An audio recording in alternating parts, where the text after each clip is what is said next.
तो नमस्कार, आदाब, गुड इवनिंग, सत श्री अकाल। एक बार फिर आप तमाम लोगों का स्वागत।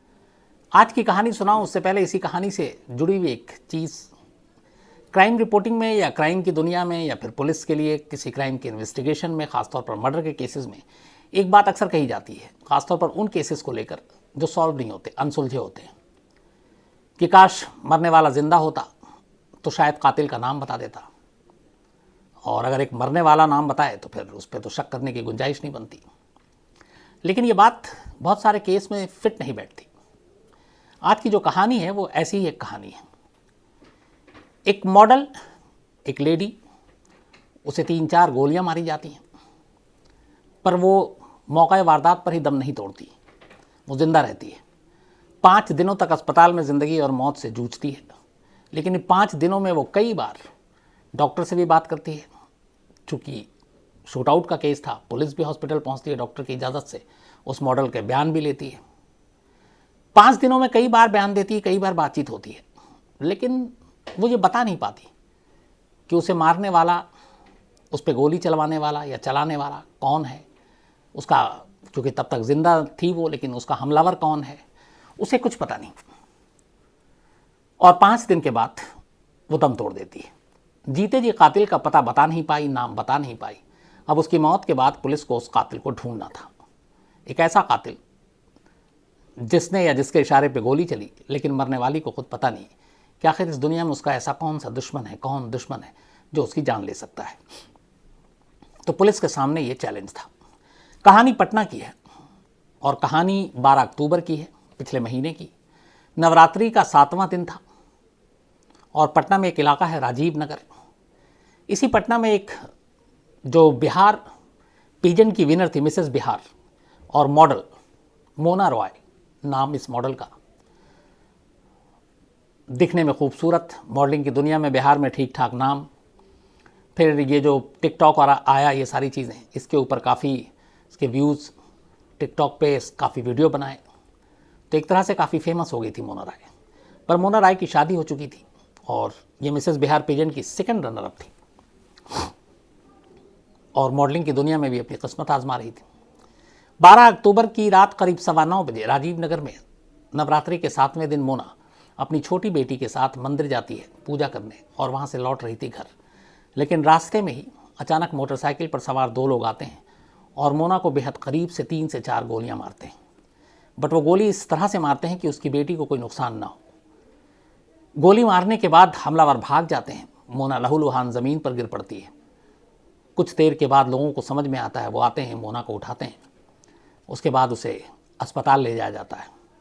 अस्पताल ले जाने के बाद डॉक्टर मोना को देखते हैं। गोलियां ज़्यादातर उसके जिस्म के निचले हिस्से में लगी थी और एक गोली सीधे लीवर में लगी थी और लीवर जो है वो डैमेज हो गया था। डॉक्टर अपनी तरफ से कोशिश कर रहे थे। पुलिस को इस दौरान शूट आउट की खबर मिलती है, पुलिस पहुंचती है। मोना उस वक्त तक बयान देने लायक नहीं थी। एक दिन बीत जाता है, दूसरे दिन पुलिस जाती है, डॉक्टर की इजाज़त से मोना से पूछती है। मोना कहती है उसे नहीं मालूम कि इस दुनिया में उसका कौन दुश्मन है और किसने उस पर गोली चलाई। पुलिस उससे फिर बयान लेती है, डॉक्टर से भी वो बात करती है। 12 से 17 अक्टूबर की तारीख आ जाती है और 17 अक्टूबर को मोना आखिरकार दम तोड़ देती है। मोना की मौत हो जाती है। अब पुलिस के सामने मोना के जीते जी उसके दुश्मन, उसके कातिल, उसके हमलावर का नाम नहीं मालूम, पहचान नहीं मालूम। और अब मोना के दम तोड़ने के बाद केस और मुश्किल हो गया, चैलेंजिंग हो गया कि अब उस कातिल को ढूंढो। अब पुलिस ने अपनी तफ्तीश शुरू की। आसपास के जितने चश्मदीद से उनसे पता किया। जिस मोटरसाइकिल पर आए थे उसका नंबर फेक निकला। कोई ऐसी जानकारी मिली नहीं काम की। अब पुलिस ने मोना के मोबाइल के अंदर झांक कर कुछ क्लू या कुछ सुराग तलाशने की कोशिश की। मोबाइल में भी ऐसा कुछ खास नहीं मिला मोना के। कुछ ऐसे नंबर थे जिस पे मोना कई ज़्यादा देर तक बात करती थी अपने पति के अलावा, और बाकी अब उनमें से ज़्यादातर उसके जानने वाले थे। पुलिस ने उन सबको एक एक करके खंगाला, कोई किसी पे शक की गुंजाइश नहीं बची। इसी दौरान में पुलिस को एक मोबाइल से एक और नंबर मिला जो मोना के ही एक दोस्त का था। ऐसे और भी कुछ रिश्तेदार थे, दोस्त थे, जिनके पुलिस उनके नंबर को खंगाल रही थी। जो दोस्त था वो पटना का, बल्कि पटना के पास एक जगह है फुलवारी शरीफ, वहाँ पे एक बिल्डर था, उसका नाम था राजू बिल्डर। मोना के मोबाइल से पता चला कि राजू बिल्डर के साथ मोना की काफ़ी बातचीत होती है और काफ़ी देर तक बात होती है। अब इसके बाद मोना के घर वालों और रिश्तेदारों से पुलिस ने पूछताछ की, क्योंकि पुलिस ये जानना चाहती थी कि मोना के कौन कौन दुश्मन हो सकते हैं, या किसी कंपटीशन में जो कि वो मॉडलिंग की दुनिया में है वहाँ पे कोई उसका दुश्मन तो नहीं।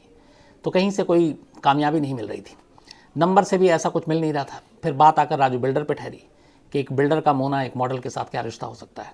पुलिस ने रिश्तेदारों से बात की तो पता चला कि ये बिल्डर और मोना एक दूसरे को करीब 10 साल से जानते थे और दोनों का परिवार एक दूसरे को अच्छे तरीके से जानता था। पुलिस को लगा कि यहाँ पे भी बेकार है सारी चीज़ें, लेकिन फिर पुलिस को लगा कि जिस तरीके से मोना राजू बिल्डर से बात करती है, ये जितनी देर तक बात करती है और जिस फ्रिक्वेंसी में बात करती है वो थोड़ा सा नॉर्मल नहीं है। इसका मतलब वो बहुत क्लोज है, ख़ास है। पुलिस इस एंगल से अब जांच करती है, फाइनेंशियल पहलू को खंगालती है। फिर मोना के पति से पता चलता है कि राजू बिल्डर भी को वो जानता था, उसका दोस्त है मोना का। उसने बताया कुछ वक्त पहले उसने मोना को एक प्लॉट भी गिफ्ट किया था जब वो एक कंपटीशन जीती थी, और वो अच्छा खासा कीमती महंगा था, वो बिल्डर था, उसने ही प्लॉट दिया था। तो पुलिस को लगा कि मोना और इनके कुछ रिश्ते तो हैं और ये प्लॉट भी दिया। अब पुलिस के पास और कोई चारा नहीं, कोई रास्ता नहीं, कोई शक नहीं किसी के और के ऊपर। उसे लगा कि अगर इस कत्ल की जो पहेली है उसको सुलझाना है तो फिर राजू बिल्डर ही शायद वो शख्स है जो बता सकता है। हालांकि पुलिस को शक ये भी था कि हो सकता है राजू बिल्डर ही कातिल निकले। अब पुलिस ने राजू बिल्डर के इर्द गिर्द जाल बिछाना शुरू किया, राजू बिल्डर के बारे में जानकारी इकट्ठी निकालनी शुरू की। लेकिन पता चला कि जिस रात ये कत्ल हुआ उस रात राजू बिल्डर का लोकेशन कहीं और था, फुलवारी शरीफ में था, राजीव नगर पटना में नहीं था। लेकिन हो सकता है फिर उसने भाड़े पे किराए के कातिलों को बुलाया हो, इसलिए उसका लोकेशन नहीं है। और वो समझदार है, सोशल मीडिया और मीडिया के जरिए आजकल लोगों को जानकारी भी मिलती है कि मोबाइल, उसका लोकेशन, सर्विलांस, टावर, सब कुछ आपके सच्चाई बता सकती है। लेकिन और कोई ऐसा किरदार था नहीं, तो पुलिस को लगा कि कहीं ना कहीं राजू बिल्डर ही इसमें शामिल हो सकता है। लेकिन सबूत कोई और नहीं मोबाइल में बातचीत करने के अलावा, और वो बातचीत भी कोई ढकी छुपी नहीं। पता चला कि दोनों परिवार जानते हैं उनके रिश्तों को। अब पुलिस कैसे पूछताछ करे? वक्त बीत रहा था। पुलिस ने कहा कि किसी न किसी तरह से राजू बिल्डर को एक बार उठाकर बुलाकर अगर सख्ती से पूछताछ की जाए तो शायद वो कुछ उगल दे, क्योंकि अब तक जितनी शराफत से पूछताछ इसने कुछ बताया नहीं। इसी दौरान पुलिस एक दिन तलाशी के नाम पर, सबूत इकट्ठा करने के नाम पर राजू बिल्डर के घर पहुंच जाती है। घर जाने के बाद वो तलाशी लेती है, वहाँ से ऐसी कोई चीज़ नहीं मिलती जो मोना के कत्ल के ऊपर रोशनी डाल सके। लेकिन वहाँ से पुलिस को शराब की 3 बोतलें मिलती हैं। अब एक कत्ल का शराब की 3 बोतलों से क्या रिश्ता? हो भी सकता है, बहुत सारे ऐसे छोटे छोटे सबूत भी होते हैं। लेकिन यहाँ 3 बोतल मायने रखता था, क्योंकि बिहार में शराबबंदी है। बिहार में शराब पीना, शराब रखना, शराब खरीदना, ये सब जुर्म है और इसके लिए जेल है। अब मोना के कत्ल के कोई ऐसे तार, कोई ऐसे सबूत राजू बिल्डर से मिल नहीं रहे। राजू बिल्डर को उठाना मुश्किल है पुलिस को, लेकिन शराब की बोतलों की शक्ल में राजू बिल्डर की गिरफ्तारी का एक मौका मिल गया। चूँकि इलीगल तरीके से घर में शराब की बोतल रखी थी, जिस राज्य में शराबबंदी है वहाँ पे आप शराब रख नहीं रखते, लिहाजा इसी इल्ज़ाम में, मतलब एक्साइज उसकी शराब रखने की अवैध, पुलिस राजू बिल्डर को उठा लेती है और शराब वाले मामले में केस दर्ज कर लेती है। उठाया शराब के मामले में, लेकिन पूछताछ हो रही है कत्ल के मामले में। अब पुलिस पूछताछ करती रहती है, वो बताता रहता है, लेकिन एक बार भी राजू बिल्डर मोना के कत्ल में अपना हाथ होने की बात को एक्सेप्ट नहीं करता। पुलिस तमाम कोशिश कर लेती है। आखिर में राजू बिल्डर के कॉन्फिडेंस, राजू बिल्डर की तमाम बातों को सुनने के बाद खुद अब पुलिस कंफ्यूज हो जाती है। उसे लगता है कि शायद राजू बिल्डर सच बोल रहा है, उसका इस कत्ल से कोई लेना देना नहीं। पुलिस को लगा कि वो जहाँ से शुरू की थी उसने अपनी जांच वहीं पे खड़ी है। अब पुलिस ने राजू बिल्डर को थोड़ी देर के लिए अलग किया। उसने कहा किसी और पहलू से मामले की जांच करते हैं। इसके बाद पुलिस ने वो काम किया जो कायदे से किसी भी क्राइम इन्वेस्टिगेशन में उसको शुरू से करना चाहिए था। उसने राजीव नगर, उस मौका वारदात स्पॉट पे जहां मोना को गोली मारी गई थी, उसके आसपास के सारे सीसीटीवी फुटेज को खंगालने का फैसला करती है। उस जगह पे जो मोबाइल के टावर थे, उन टावर के ज़रिए ये पता लगाने की कोशिश करती है कि यहाँ पे उस रात 12 अक्टूबर की रात 9 से 9:30 के बीच में कितने फ़ोन एक्टिव थे और कितने नहीं थे। इस काम में वक्त लगता है, लेकिन पुलिस को एक सीसीटीवी फुटेज में एक बाइक पे सवार 2 लोग मिलते हैं, लेकिन चेहरा साफ नहीं था, तो कोई कामयाबी नहीं मिलती। लेकिन पुलिस को लगता है कि यही लोग वो हो सकते हैं। इसके बाद अब पुलिस मोबाइल के उस रात के उस टावर से कितने फ़ोन एक्टिव थे उनको एक एक कर बारीकी से पढ़ना और समझना शुरू करती है। और शुरू करते करते अचानक कुछ फ़ोन नंबर को वो ज़ीरो इन करती है, जो उसे लगता है कि शायद कुछ यहाँ पे इनकी मौजूदगी जो है वो शक पैदा करती है। और उनमें से एक नंबर को जब पुलिस ने देखा, शॉर्ट लिस्ट किया, और जब वो नाम आया तो पुलिस के थोड़े से कान खड़े हुए। वो नाम था भीम यादव का। पटना से करीब 45 मिनट या 1 घंटे की दूरी पर एक जगह है, एक शहर है छोटा सा, आरा। तो उस आरा का रहने वाला भीम यादव दरअसल एक सुपारी किलर था। अब पुलिस को लगा कि जिस वक्त मोना का कत्ल हुआ उस वक्त भीम यादव की राजीव नगर में मौजूदगी, उसके फ़ोन का यहाँ एक्टिव होना, इसका मतलब है कि कहीं ना कहीं तार जुड़ रहा है। इसी के बाद अब पुलिस ने भीम यादव के मोबाइल को सर्विलांस पे लगाया, उसका लोकेशन पता किया और आखिरकार भीम यादव को उठा लिया। भीम यादव गिरफ्तार होता है, लेकिन वो भी मुंह नहीं खोलता है। वो पुलिस को लगातार गुमराह करता रहता है। लेकिन पुलिस को पूरा यकीन था कि कहीं ना कहीं इस कत्ल में भीम यादव का हाथ है। पुलिस फिर अपने तरीके से भीम यादव से पूछताछ करती है और आखिरकार भीम यादव सच बोलता है। वो बताता है कि हाँ, उसके साथ एक और लड़का था और उन दोनों ने ही 12 अक्टूबर की रात को मोना रॉय को गोली मारी थी। अब पुलिस खुश हो जाती है। वो कहता है कि हमें सुपारी दी गई थी 5 लाख रुपए की। अब पुलिस पहली बार राजू बिल्डर को ऑफिशियली गिरफ्तार करने की इस कत्ल के मामले में तैयारी कर रही होती है। इसके बाद चूंकि उसने अपना जुर्म एक्सेप्ट कर लिया, लेकिन जैसे ही उसने बताया कि सुपारी देने वाला कौन है, तो फिर एक बार पुलिस के चेहरे का रंग बदल गया। क्योंकि पहले दिन से पुलिस जिस राजू बिल्डर को मोना का कातिल मान रही थी, भीम राय ने उसका नाम नहीं लिया। उसने कहा कि उसको सुपारी जो दी थी राजू बिल्डर की पत्नी, राजू बिल्डर की वाइफ ने दी थी। अब यहाँ कहानी में एक नया ट्विस्ट है, क्योंकि पूरा शक, रिश्ते, 10 साल से बातचीत, सारे मोबाइल की बातचीत के रिकॉर्ड ये राजू बिल्डर के नाम पर है। लेकिन सुपारी किलर कह रहा है कि उसे सुपारी तो राजू बिल्डर ने दी नहीं, ना वो राजू बिल्डर से बात की, ना उसने उससे मिला, बल्कि उसकी पत्नी ने दी। तो ये क्या राज है? अब ये भी हो सकता है कि राजू बिल्डर के कहने पे उसकी पत्नी ने दी, राजू खुद को अपने आप को छुपाना चाहता हो। खैर, इसके लिए ज़रूरी था कि पुलिस राजू की पत्नी को उठाए। लेकिन जैसे ही इधर ये सुपारी किलर गिरफ्तार हुआ, राजू बिल्डर की पत्नी गायब हो गई। अब पुलिस उसे ढूंढ रही है, वो कहीं मिल नहीं रही। राजू बिल्डर को इधर पूछा कि भाई तुम्हारी पत्नी गायब है और सुपारी किलर तुम्हारा नहीं, तुम्हारी पत्नी का नाम ले रहा है।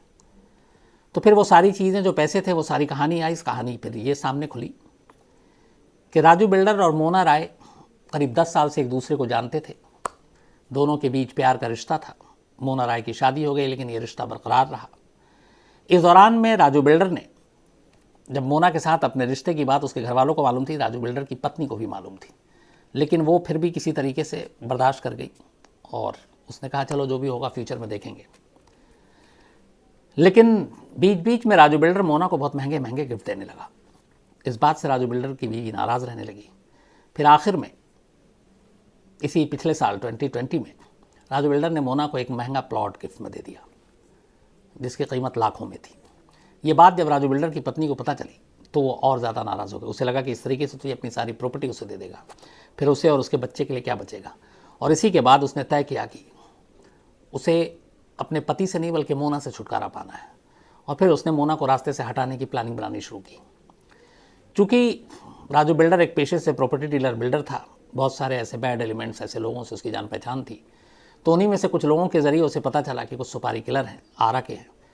तो उनसे उसने बातचीत की, 70,000 रुपये एडवांस दिए, 5 लाख रुपए में डन हुआ। और पैसे लेने के बाद भी कई महीने निकल गए, लेकिन ये सुपारी किलर मोना राय को मार नहीं पाए। इस बात के लिए वो भी राजू बिल्डर की पत्नी बहुत ज़्यादा गुस्से में थी और बार बार उन्हें कहती उसका कि अगले दिन मार दो, अगले दिन मार दो। तो लास्ट में ये लोग इतने तंग आ गए, इतने परेशान आ गए, इनका ये भी था कि शायद नवरात्रि के बाद कभी मौका देख के मारेंगे। लेकिन राजू बिल्डर की बीवी के दबाव में आकर नवरात्रि के 7वें दिन उन्होंने 1-2 दिन रेकी की, पता किया और फिर मंदिर से लौटते हुए घर के करीब गोली मार दी। सुपारी किलर गिरफ्तार है, राजू बिल्डर को क्लीन चिट मिल गई है, लेकिन इस पूरे गेम की असली मास्टरमाइंड यानी राजू बिल्डर की वाइफ फरार है और अभी भी पुलिस के हाथ नहीं लगी है। अब जब वो लगेगी तो इस कहानी में शायद कुछ और नई कहानी जुड़े तो मैं आप तक ज़रूर पहुंचाऊंगा और बताऊंगा। अब इस कहानी से एक चीज़ याद आई, और आपको याद होगा इसी कहानी में मैंने सुनाई है वो मधुमिता शुक्ला, जो यूपी का एक केस था, मर्डर केस, जिसमें उस वक्त मंत्री कभी रहे, फिर एमएलए अमरमणि त्रिपाठी, वो आज भी जेल में है, उनकी पत्नी भी जेल में है। तो जब मधु का कत्ल हुआ तो अमरमणि के ऊपर उंगली उठी और बाद में पता चला कि असल में जो सुपारी दी थी कत्ल के लिए वो अमरमणि त्रिपाठी की पत्नी ने दी थी मधुमिता को मारने के लिए। और वो इसलिए दी थी क्योंकि वो नहीं चाहती थी सेम यहाँ पे कि अमरमणि ज़्यादा उसके करीब रहे, उसके पास रहे, उसे डर था कहीं शादी वादी ना कर ले। तो पत्नी ने सुपारी दी थी और उसके बाद ये कत्ल हुआ। लेकिन फिर अमरमणि का भी उसमें जो लोगों ने सुपारी ली वो सब करीबी जानने वाले थे, तो इसलिए दोनों को सज़ा हुई और दोनों अभी भी जेल में, हालांकि जेल के नाम पर अस्पताल में हैं और काफ़ी लंबे वक्त से वो अस्पताल में ही हैं बीमारी के नाम पर। तो अपने यहाँ कानून का एक दूसरा रूप ये भी है कि जो बड़े और ताकतवर लोग होते हैं, जिनके पास पैसे होते हैं, कहने को अदालत से वो जेल में होते हैं, लेकिन थोड़ा सा अगर आपका जुगाड़ है तो फिर आप अस्पताल में भी ऐश कर सकते हैं। और ये अमरमणि त्रिपाठी और उनकी पत्नी के केस से कोई भी समझ सकता है।